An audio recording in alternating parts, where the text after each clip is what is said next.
Okay, hello everybody. I've decided I'm going to show another one of my Wyvern decks just for fun. I know there aren't many people who play the game anymore, but there are a few, and there is a Facebook page if you are interested. Um, Also, if you have a Wyvern deck that you would like me to feature on my channel, all you have to do is submit it in the comments. If I have all the cards, I will make a video of your deck if you'd like me to do that. Also, I live in Chicago. We are always looking for people who want to play games. We don't just play Wyvern, but Wyvern is one of the games that we play. Just met somebody in the Chicagoland area, and we had a lot of fun playing. We're looking forward to playing some more. I have a couple friends who I taught how to play, so we have a very small gaming group right now. Today I'm going to show you a deck that revolves around. It's a very interesting deck, actually.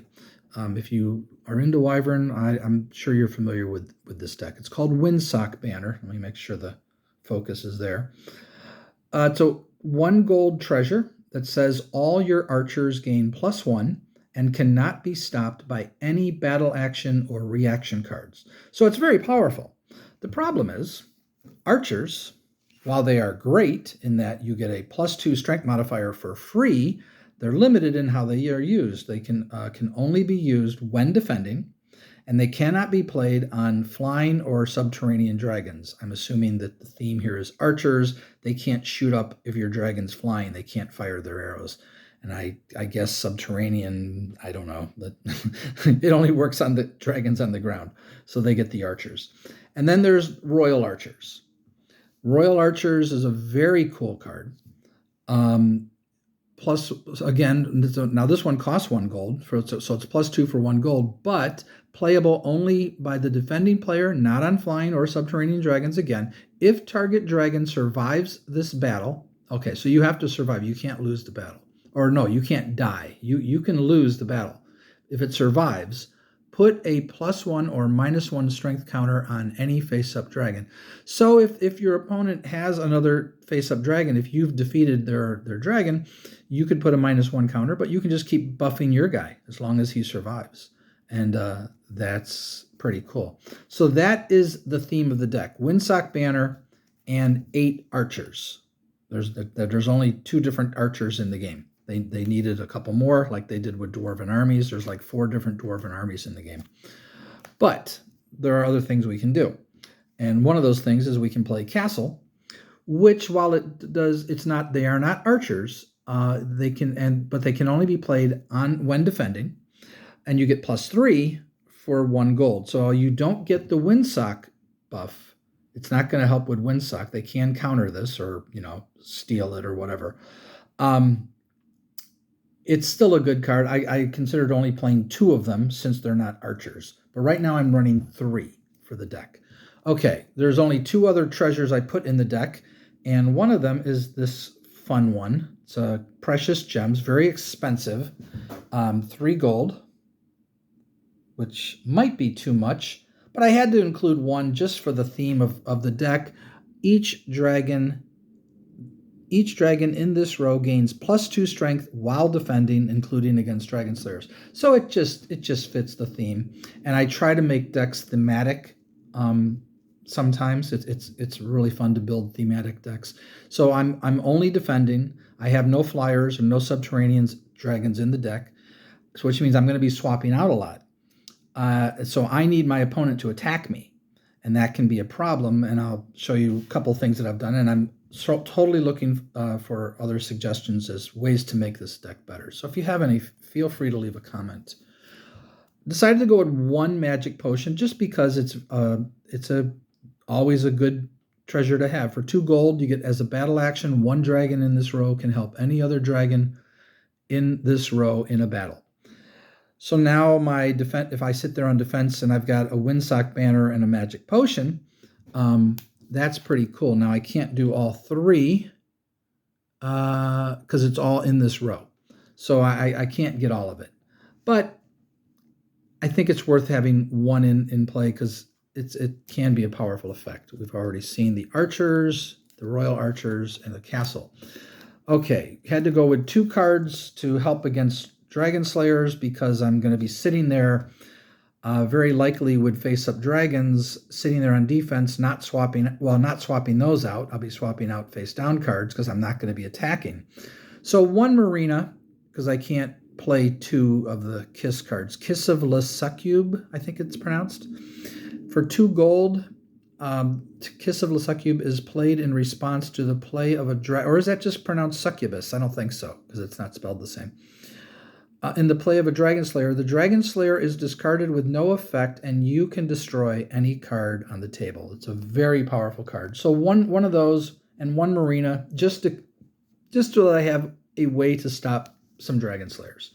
It's worth trying. Oh, also, my 4 empty sleeves here are for my 4 magnetic fields. I keep a lot of my Wyvern cards in clear plastic sleeves.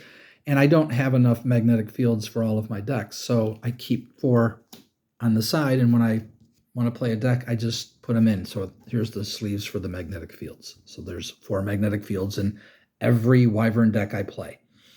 Prometheus is a one-of because it's just a really good card to play against your opponent. Opponent must show you his hand and lose 1 gold for each battle action card in his hand that he doesn't discard. So they're either losing cards or they're losing gold. You can't really go wrong with Prometheus unless they have no battle action cards in their hand, but at least you know that. So that's your worst case scenario with that. I also needed a couple ways to slay dragons, because occasionally I'm going to run into something that is just going to be too powerful. I don't really care about the smaller dragons. So instead of 2 Jasons, I'm going with 2 Sir Galahad. Kills any dragon of 4 or more strength. Seems like the right one. And just 2 copies, because I think that's all I need. Okay, since I'm defending, I also want to survive. I need ways to keep my dragons alive, to frustrate my opponent as much as I can. 3 knights. Could go down to 2, but 3 knights cancels the battle, and that's just a card that's good in just about any deck. Also, I'm not running Fountains of Youth because I don't want to take up my treasure slots, so I'm running 3 golden apples. Again, I could run 4, could run just 2. Golden apple for 1 gold. The dragon you play the golden apple on survives this battle even if he loses, which is great, because then I can, on my turn, swap out another face-down card and keep going with my defending dragon that hopefully my opponent will attack. So a couple cards that'll try to make my opponent attack. Now this one's iffy because it does cost 2 gold, but it can be a very good card if I can get the focus. Come on, there we go. Put Hall of Chivalry on a face-up dragon. This dragon must attack this turn. If the dragon can't legally attack, then it must be replaced. Play during opponent's turn. So you can put this on a card that he's put in the back row that he can't attack with, and he's just sitting there with it, and this way he can't attack. He has to swap it out, and that's a good thing. But ideally, you want to put this on a dragon that makes them attack with it. But I'm only running 2 because you put this on a face-up dragon. If there's no face-up dragon, this is a dead card in your hand. So it is a little risky and it is a little expensive. The key card to this deck is Turn the Tables. This one's not too expensive at only 1 gold, and I'm running, obviously, 4 copies of this. You must play Turn the Tables during your opponent's turn, so first action phase of your opponent's turn. You decide which card of yours gets attacked this turn. Opponent must attack if possible. This is the number 1 way that I make my opponent attack and hopefully defeat them in battle.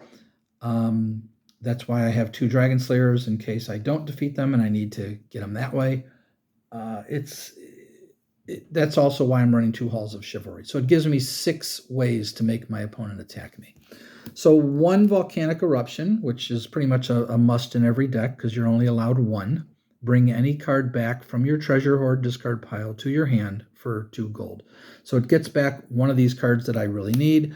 I've decided to just go with 1 of, and I could increase this to 2 by cutting down my golden apples and knights. I could cut back 1 copy and run 1 more Apollo and 1 more Whirlpool.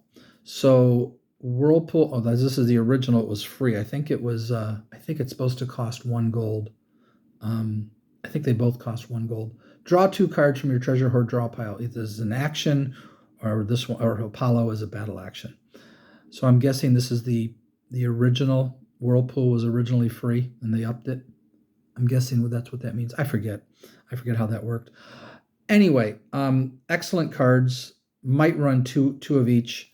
Then I also decided just today, because I'm going through this deck, let me put 1 Sorcerer in the deck. This is a really cool card in that it duplicates any, well, let me just read it. For two gold, the Sorcerer duplicates any action or reaction card just played by your opponent. The Sorcerer is also playable as a battle reaction to duplicate any battle action just played by your opponent. I guess they felt they needed to really say a lot of words here. I like that I can copy my opponent's magnetic field and just counter their magnetic field with this. It's not as good as magnetic field because there's a lot of cards that your opponent will play and you won't be able to do anything with Sorcerer. Copying their card isn't always going to work. So I'm just putting 1 in, and we'll see when I play this. The next time we play Wyvern, I'm going to try this deck. We'll see how it plays. 4 Gold Digs is a staple in all of my Wyvern decks. I don't know about you Wyvern players out there. Do you not play 4 Gold Digs? You gain X gold pieces. X equals the number of gold symbols on the top card in your Dragon Lair discard pile. And I run Fields of Gold, if you didn't know. And then finally, 4 Meteor Showers. Why I don't necessarily need more Apollos and more Whirlpools, because Meteor Shower is great. All players discard their hands and draw 5 cards from their treasure hoard draw piles. Now your opponent's drawing 2. But if your opponent has 7 or 8 cards in hand, or 9, I actually had an opponent who had 9 cards in hand at one point, and I was like, geez, because you don't have to discard down to 7 until the end of your turn. So I just played this and got him down to 5. That was worth doing just for that. He cried, but what are you going to do? So that is the deck. That is my treasure hoard deck. Let me run through the dragons. There are currently 12 dragons and 8 terrains. I am considering adding, let me just bring them over here. Kane-Kua-Ana is a neat card that will help protect against my dragons as I sit there and defend. I might add this. You may discard Kane-Kua-Ana from the table instead of a dragon that just lost a battle. If Kane-Kua-Ana is face down when this happens, then pay the 2 gold cost. So it's a nice way to keep my guy alive yet again. I'm running knights, I'm running golden apples. Kane-Kua-Ana might be good. So this is a defense. This is a deck based around defending, and so there are these cards that defend well. Wong defends at strength 3 from face up. He's the only one that does it from face up that I know of. All the other ones are face down, which I actually prefer, but I'm glad there's one that does it from face up because it might be better. Because when he sits there, he's a 3 on defense. He attacks at strength 1, but I'm never going to attack with him. It doesn't matter. And then otherwise, he's just a 2-strength dragon. So you get, I'm defending with a 3 for 2 gold. That's a good rate.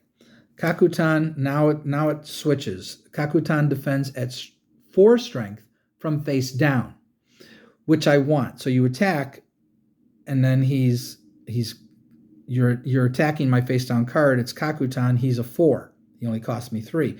This is why Lung is probably better, because now he's going to be a 3 the whole time as he's face up, where this guy isn't. So I'd like to get him turned down if I can. But he's still defending as a 3. He attacks at 2 from face down, but I'm never going to do that, so it doesn't really matter. So the first time, he's a 4. After that, he's a 3. That's still fine. I would rather get him turned face down. Same with Scylla, strength 4. Scylla defends at 5 strength from face down, attacks at 3 strength from face up. That part doesn't matter. And then there's the big bad Fire Drake. This guy is just great. Strength 4, costs 6 gold to play him. While defending, Fire Drake gets +1 strength for each treasure in play. That is yours and your opponent's, just so you know. And that includes against Dragon Slayers, which, because Dragon Slayers attack the current strength, not the base strength. They don't attack, they go up against the current strength. I need to say that right. So here's one of the ways that one reason I'm playing white, let me get him in focus there, White-Eared Dragon. The reason he's in this deck is strength 4. When he wins a battle, you may turn any face-up dragon face down. So that's one way I can turn down Kakutan or Scylla. But it's just 2 dragons in the deck. So there's just one. He's perfectly fine. He's a strength 4 dragon, and he can turn himself face down, which is good. It's always good to have him down if you can. I also decided that Gani should be in this deck. He's good for the deck because he protects my Windsock Banners. He protects this card. So as long as Gani's up, you can't remove this treasure. So I'm never going to turn him down. But I'm sitting there on defense. You have to take him out. So outside of Dragon Slaying, which I can hopefully stop, Gani is going to sit there, and as long as I can keep him alive, my Windsock Banners are protected. So he just seemed to fit the theme of the deck really nice. This card pretty much goes in every one of my decks because he can lose a battle without dying, and then you can just swap him out and just keep going. So it's another frustrating thing for your opponent. Same with Lambton Wurm. They attack, they kill Lambton Wurm. I can then pay 1 gold to bring him back from my Dragon Lair discard pile to a vacant position on my battlefield. I can only do this once, and then I can swap out Lambton Wurm, and that's the only time I can do it. Great card. So he's pretty much a staple in every deck. I'm running only 3 scouts because, again, this is not an attacking deck, but you got to have at least a few scouts in your deck, 2 or 3. I chose to go with 3, no flying scouts. So I needed the best ones I could find are Kioh-Lung. So if he loses a battle, which on defense, I would be attacking because I'm trying to take out a terrain, I'll get a card. If he is hit and he loses a battle, if he's attacked and he loses a battle, same thing. At least I get a card, so I get something out of it. Mo'u, if he gets if he discovers a terrain, I get a gold piece, so he's good. Again, not a flyer, so I can fight with these guys pretty good. And Grendel, in my opinion, is the best scout in the game. Steals any gold on the terrain discovered by Grendel. Just a great scout. Basilisk is also a one of, well, all dragons are one ofs. Basilisk is pretty much in every one of my decks because kills himself and any other dragon in battle. No action cards are played in a battle with Basilisk. My understanding is that Fountain of Youth won't work on him either. You can't save him. There are no winners or losers. They just both dragons just die, and that's the whole point of Basilisk. He gets rid of something that you could not otherwise get rid of. Basilisk takes care of it. You lose Basilisk too, but it's worth it. So 8 terrains. I decided to go with some killer terrains just for fun. So 1 pit and 1 frozen lake. So the pit kills any dragon of 3 or less strength. The frozen lake kills any dragon of 4 or more strength. Now in my Wyvern, we changed the rule on terrains that don't apply to the dragon. The game says the dragon destroys the terrain if it doesn't apply to it. I think that's a bad rule because I think only scouts should destroy terrains. And what we do is if your dragon hits my terrain, or if my dragon hits your terrain and it doesn't apply, your terrain is swapped out. Nothing happens. I didn't succeed, but you didn't lose a battle position. Nothing happens. It just swaps it out, and that's the end of it. We thought about, could you attack a second time, things like that. We experimented with different things. I think it's a better rule that if the terrain doesn't apply, because why would you ever play terrains if they're just going to get destroyed if a dragon hits it and it doesn't apply to it? So this thing is destroyed by any dragon of 4 or more, and this one is destroyed by any dragon of 3 or less? I don't think so. I don't think that should be the case. But that's just me, and that's how we play. Hurricane is just great. You put this in your back row, kills any flying dragon. So that's a cool terrain. And island is even better. I might just run 4 islands, but no, it only affects flying dragons. Any flying dragon now belongs to you. Dragon stays on island in your battlefield. If island is removed, dragon goes back to original owner's battlefield. There's one reason to play the card called Village. If your opponent steals your flying dragon, you can play Village and remove island and get your dragon back. So that's one use. Now, I almost didn't go with Mixcoatl here. I was going to run 4 fields of gold because it's not thematic to play this guy because he's a flyer. So I can't use archers on him, and there's no flying dragons in the deck. However, I said the only reason I'm running these cards is for Gold Dig. So if you're running Gold Dig, you should absolutely play Mixcoatl. I could still attack with him. He's a big, giant attacking card on the first turn of the game or second turn of the game. I can't play any of the archers. I'm not defending, but so what? It's a one-shot thing that could work, but really he's just in the deck because he gets me 6 gold. That's just, it's nuts. I actually had a game where I had 3 Gold Digs in my starting hand. That was 18 gold. And he was in the one of the 6 cards. So I just started the game by getting 18 gold, which is absurd. So that's the deck. I'd love to hear what you all think of it. How would you improve it? What changes would you make? If you would like me to feature your deck, put the list in the comments and I'll do it. I have no problem doing that. And at some point I'll probably do another Wyvern deck because I enjoy doing it. There is a Wyvern Facebook page. I'll post these on there as well. And I think that's all I wanted to say. I hope you enjoyed the video. Talk to you all later. Bye-bye.